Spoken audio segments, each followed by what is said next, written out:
Up, please. Hey, welcome to the TMZ podcast. I am Branson Quirk. I'm Kara Rainwater. This is Kara.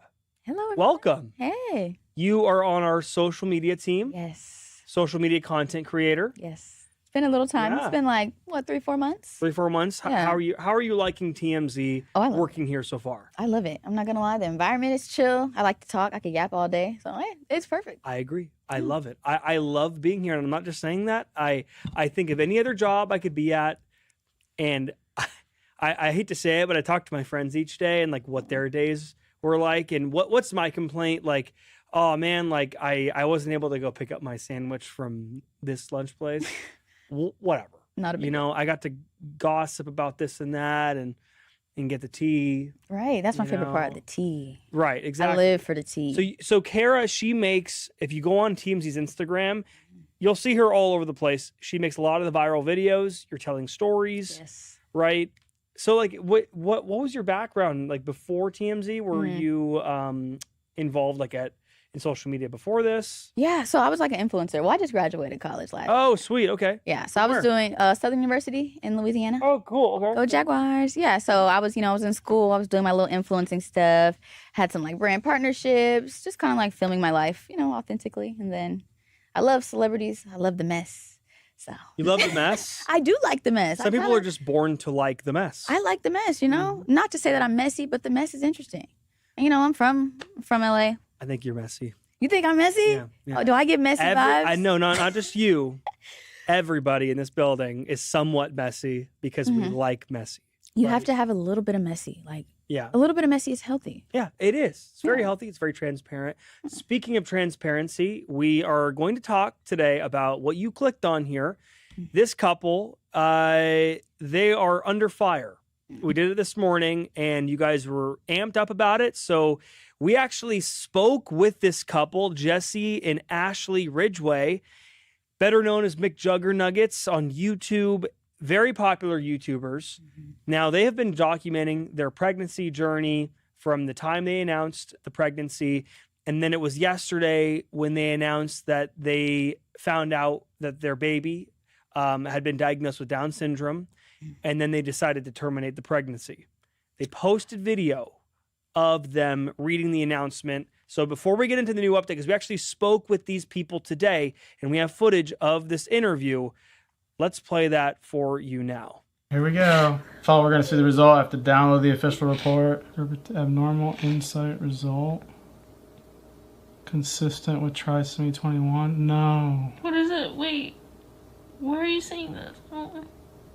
No. Let me see. I can't see it. It says abnormal insight result. Blah, blah, blah. Showed 3 chromosome 21 signals consistent with trisomy 21 Down syndrome. Genetic counseling is recommended. Pattern consistent with trisomy 21.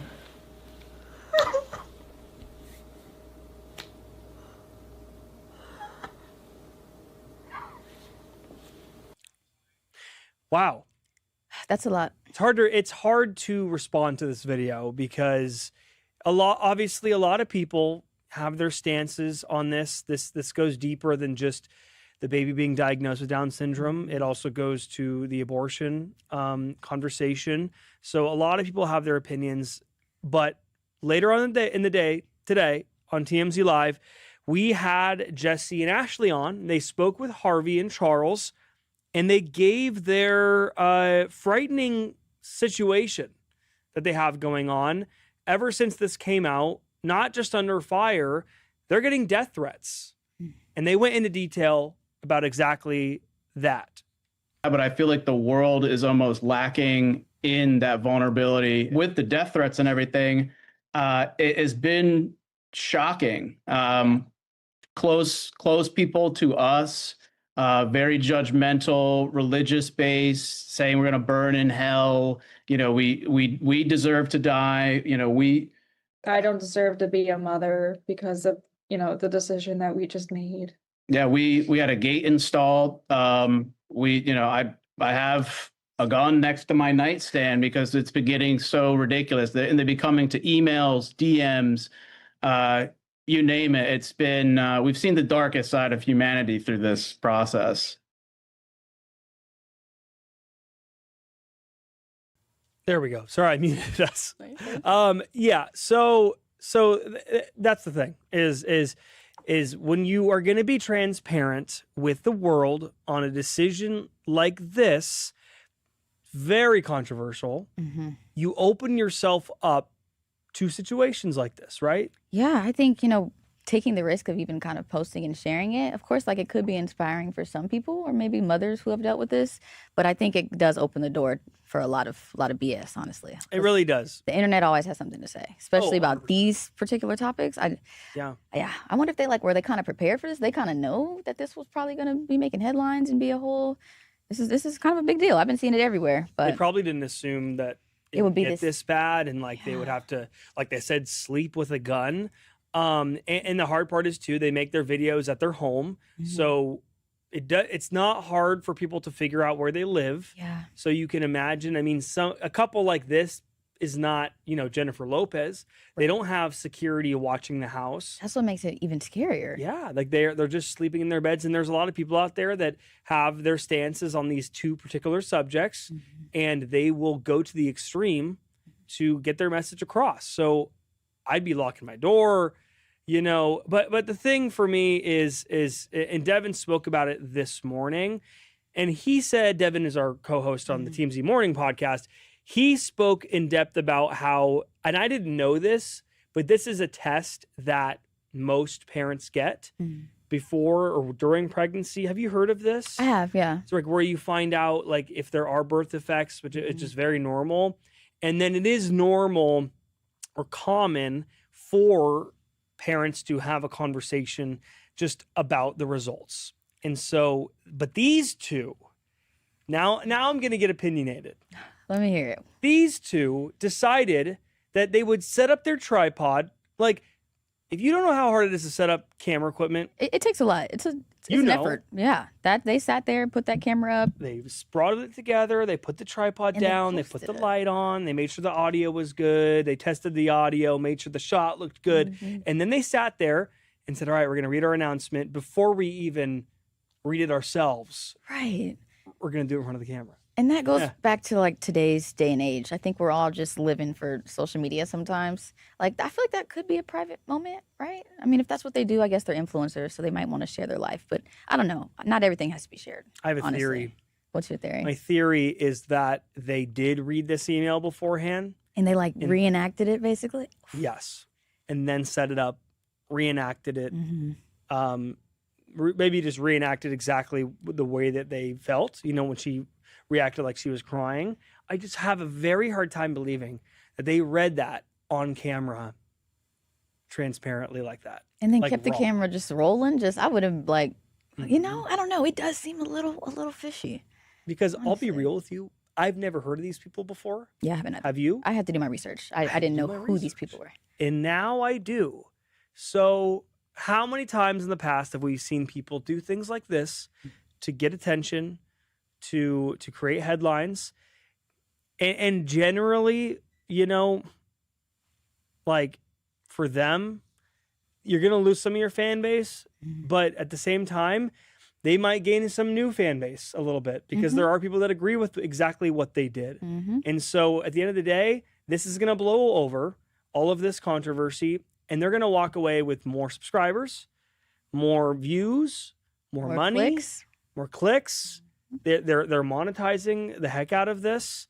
What they could have done is they could have, if this was real and they genuinely wanted to make that decision to abort their baby, they could have said that there was complications with the pregnancy. Exactly. I get why they had to say something because they were already documenting the pregnancy. But they didn't have to go into detail. It's really nobody's business. You don't have to tell us that you decided to abort your baby because of Down syndrome. Yeah, that was optional. They didn't have to do that. 100% optional. And I do think what happened. That haircut.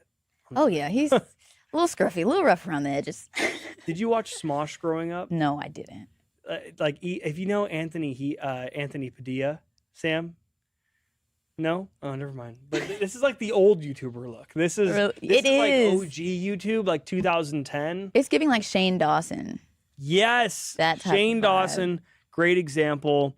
But at the same time, the people that are sending death threats to them, upset about them aborting their baby, That's not okay. it's no different than them aborting their baby. It's still, like I'm a Christian, and it's the same thing as like the same sin. You're threatening death to these people Right. after they did what you conceive as death. So it's like it's all the same. It all goes around. It's very right? backwards. Like, very especially when you backwards, put and it that way. There's a lot of extreme folks out there. Yeah. It's a tough situation, but I don't think it's right to be spreading hate and stalking people and sending death threats. It's not okay. These people have a life. They can ultimately kind of do 100%. what works. And they did finish this interview by saying they stand by their decision to share the story, and they may reconsider how much of their personal lives they put online in the future. Jesse emphasized, quote, "We'll never stop advocating." Advocating for what? Yeah, what necessarily is like the takeaway? Like There is no takeaway. Yeah, that's The takeaway is they got what they wanted. They got more views. They're on TMZ. They're on every news channel. we're talking about it. Exactly. They're getting more subscribers. Yeah. That's the end of it. Monetization is a complex business, and we've seen a lot of people do way worse things for monetization in the past. And these two, maybe they saw a lull in the views and they go, time to do something. Yeah. I don't know. Yes. I don't know. I am in no way, shading these people. They made their decision. It's their decision to make, but it does upset a lot of people, and it gets people thinking. You know what I mean? So next time, maybe don't tell the whole world about it. Yeah, it causes too much conversation. Exactly. All right. Well, moving on to a much lighter story. Do you want to take this one? Yeah. Taylor Swift. We have Taylor Swift and Travis Kelce wedding set for Midtown Manhattan. So they will be getting married on July 3rd. And yeah, this is big news. The people really care about Tay-Tay. It's big news. Yeah, so Sure. rumors have circulated. It could be at Madison Square Garden, Central Park, the New York Public Library. And TMZ says that Taylor and Travis have gone to great lengths to keep these details private. So I guess they've been like texting wedding information, no invitations. Which Started with calls. yeah, started with calls and they've been texting, which I'm honestly here for it. Keep it on the low. It's not everybody's business. For a while, people thought it was going to be in Rhode Island. Yeah. Because she has that beautiful home out there. And maybe it'll be at the Ocean Club, I think it is, the Ocean House. Yes, I heard about that. And beautiful venue. To then throw away Rhode Island, To New York. just my opinion. For New York? Yeah, and it's too busy. And then in July, how's the weather even in New York right now? Like, is I it? don't know. What is it, July? It's muggy. Yeah, right. It's humid. Ugh. It's very concrete, urban. Right. But at the same time, New York is big. It's a great celebrity hotspot. So maybe they wanted a place where like celebrities tend to go already and gather.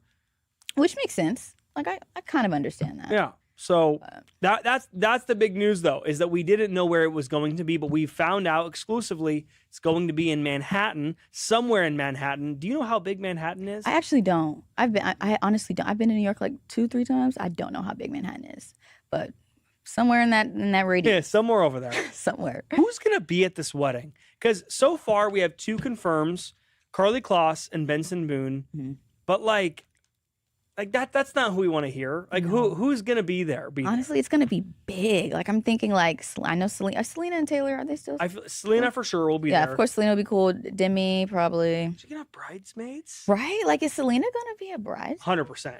Oh my 100%. god. Has to be. We need pictures. I know we'll probably never get them, but I want to see. I know. I want to see these pictures. So the theory is that potentially with the Madison Square Garden, I saw people saying that could be strategic because she might sell tickets and let fans sit in the audience. She's not for the gonna do wedding. that. She's too much of a lover girl. She's gonna be focused on her man. I don't think she's gonna be trying to make some money off this. Oh, come on. Well, then again, Not money. I don't think that But she the thinks about fans? money anymore. I think it's just about spectacle and fans and going and being the first person to do this and that. But that's such like, who wants to do that on their wedding day? I honestly hope that's not the case. Like, this is know. about love and you and your man, you know? I know. Leave us out of it. Gosh. I hope they stay together. Me too. I would actually be pretty sad if they broke up. They need to stay together. If they don't stay together, then I think she'll be more famous than she has ever been when that divorce happens. Yeah, When that would be split happens, it'll be the biggest the biggest news story of the century. Yeah, I want love for Tay-Tay. But would you buy a ticket to the Madison Square Garden? No. Or if it was in LA? If it was in LA, Would you try at least in the queue? I want to say yes, but like no, because it's like, why do we care so much? Like, of course, I want to see them happy. I want to see them married, but I'm like, do I want to go? Probably not. But I feel like that's not the case for a lot of people. So I understand. But me personally, I'm good. I get you. And honestly, going in person would be a nightmare for everybody involved. Insane. The Taylor Swift community would like surround the building. Them Swifties don't play. It would like her concerts are her concerts. All the Swifties are there. They want to be there. That's a concert. But her wedding, which is once in a lifetime, it would be a national security incident. You don't want it that chaotic. No. That sounds terrible. I doubt it. Okay, well, let's go to the comments. Let's see. What do we got here? We typically go through the comments. Usually Tony's over there putting the comments in for us, but I'm just going to read these. Danny said, hey, Branson, welcome, Kara. Hello. Let's see. Seniors Hangout said, I work with special needs teenagers. The parents go through a lot. And that's true. We're not discrediting that whatsoever. That is a real world thing. I actually, I used to do a lot of theater, and I'd work with a special needs team, and we would teach them theater and everything. And, you know, some of the most loving people I've ever worked with in my entire life, and I continue to talk to some of those people today. Let's see. Anything else here? Sean gives a shout out to Talia. I think that Talia did a great job at hosting today's TMZ Live. We'll tell her. Oh, yes. I'll tell Queen Talia. When we get outside. Right next to me. Brandon says, hey, Kara, Rainwater. He knows your last name. Hey. We miss you hosting TMZ Live. Oh, yeah. I haven't been on there in a minute. I'll be back, guys. Yeah, no, she'll be back. She's always back.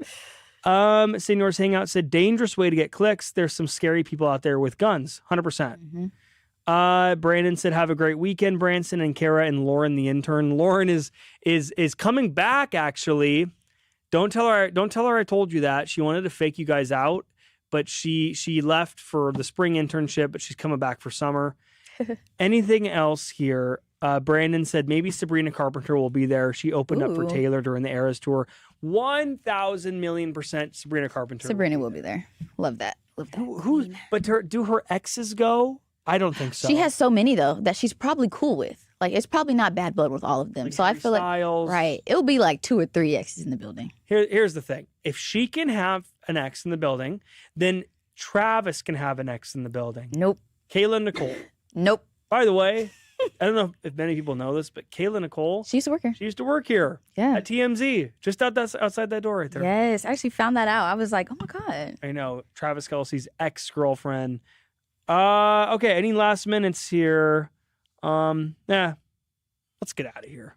Let's get at it. Oh, someone said they're a big fan of us. Oh, great. Yeah, thank you, Thanks David. for watching. Thank you. All right, everybody. Thank you, Kara. We'll have you back. Absolutely. Thanks so much. Thanks, of course. And we'll be back here Monday morning, everyone. All right. See you later. See you guys soon.